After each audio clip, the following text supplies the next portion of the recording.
I didn't get any of that. Oh, no? You know does anybody remember the incident with that ex-mayor from New York? Did anybody remember? Well, I remember that a little bit too. And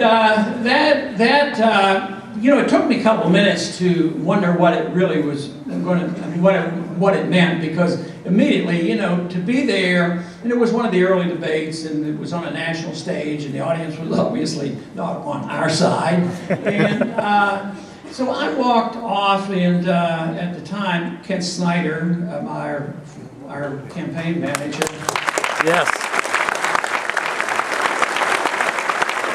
Ken came up to me, and it was within minutes after the debate was over. He came over and he says, "Ron, guess what?"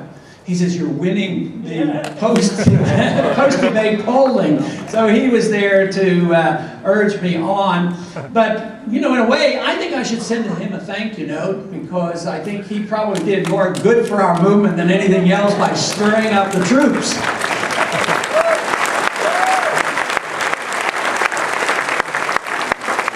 I believe the point is very clear. You know, I simplified it that night by saying, they're over here because we're over there. I don't think it's any more complicated than that. And I believe I mentioned at that time Robert Pape's book, Dying to Win. And he studied this. He convinced me, because when I started reading his book, I was convinced, as so many others have been convinced, that it's that religion. They teach hatred, and it's a hateful religion, and that's why they come. But I read his book and studied it, and he convinced me that the prevailing reason why people are willing to sacrifice their life is because they get so outraged by the destruction of their homeland because foreigners come and occupy their land. And we need to understand that. Right. I got it. Did you set those down? The example that I've used to try to make that point is, how would we feel as Americans if another country that didn't look like us, like maybe the Chinese, what if they get so strong that they come over and they put their navy in the Gulf of Mexico to protect their oil? And what if they get so strong that they decide that they'll put a couple military bases on our land? Do you think that we would be outraged, we would be unified, and we would be making good use of the Second Amendment?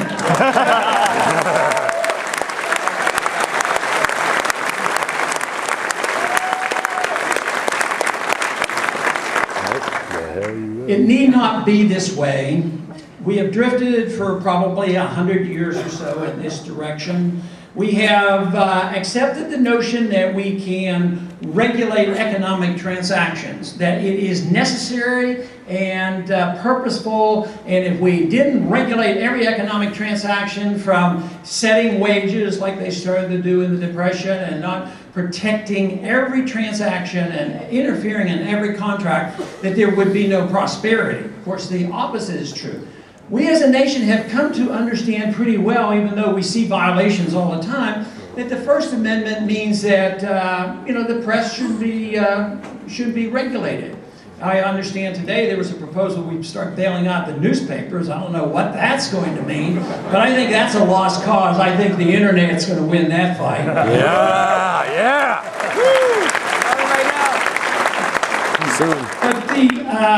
But the whole thing is that we do have an ominous responsibility in what we do. And we have to understand that liberty is what we're working for. And liberty is all messed up. I mean, the concept of liberty, it's been messed up because of what's happened the last 100 years. The Depression played a major role in this, because they blame the Depression as they're trying to blame this Depression on the same thing. Freedom, free markets, and not on the Federal Reserve. That it was capitalism that brought us to this. They did that on the Depression. The gold standard and too much freedom was the cause. So they ushered in this age of 75 to 100 years where economic liberty had to be regulated. And yet, we still respect the idea that we shouldn't practice prior restraint. And fortunately, to some degree, we practice and believe that we should not regulate personal behavior. That's up to the individuals, not the government. Now, I have trouble not understanding why they don't understand. And to me, it's rather simple. If people want to have social relationships, and they're not hurting other people, and they're doing things that I don't like and I don't approve of, I have to accept that. I have an opportunity to deal with those relationships with myself, my family, my children, my grandchildren, my friends, my church, and I might work on that. But I have no legal authority to use the force of government to try to tell you what you should do with your personal life. Absolutely.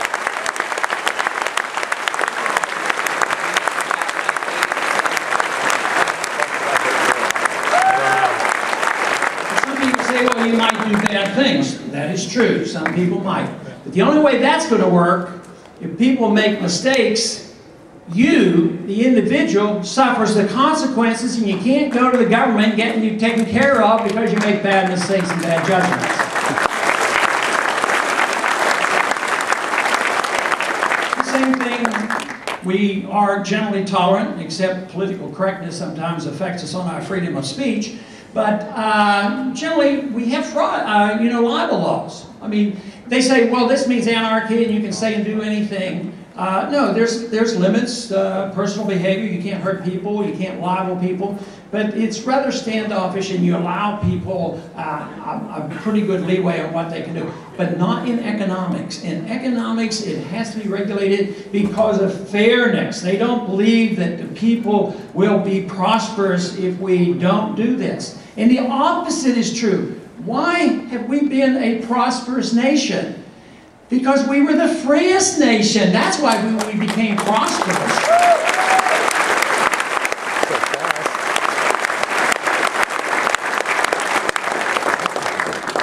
And yet today, what have we done? We have undermined that freedom. We have some people defending economic freedom and some people defending personal freedom. But we don't have enough people defending individual liberty. That is what has to be defended.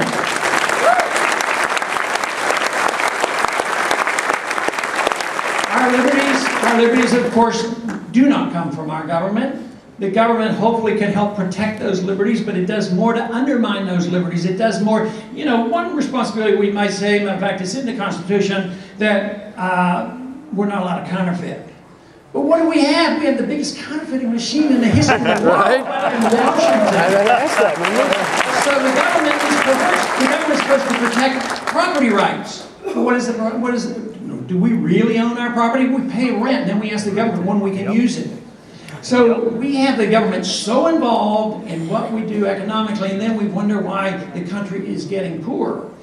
And the worst part of the story, at least for now, is that we're a lot poorer than it appears right now. Because almost everybody now is poorer than they were a year ago.